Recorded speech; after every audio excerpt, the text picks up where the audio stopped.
This is how to install the Tough Case on GridPad 10S. If you've ordered your Tough Case separately, it's going to come in a box like this and have your install manual here. I'm just going to talk you through this process. A screwdriver, some screws, and the Tough Case itself. So take the Tough Case out of the bag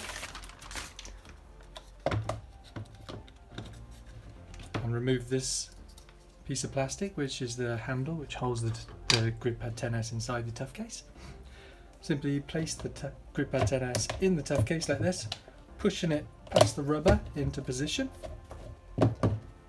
Check all around here, make sure this is inside the Tough Case.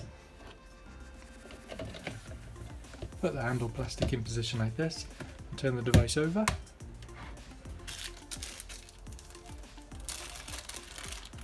Take your screws and put them in these holes.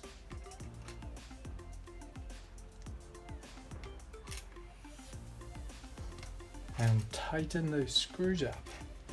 And that is as simple as that. These screws will lock the device inside the Tough cover, so you'll have no worries of it popping out, even if it's dropped. Couple of turns, hand tight. Don't worry about cranking it up too much. The plastic and the rubber themselves are springs, so they won't vibrate loose. And there you have it, the Tough cover for GridPad 10S.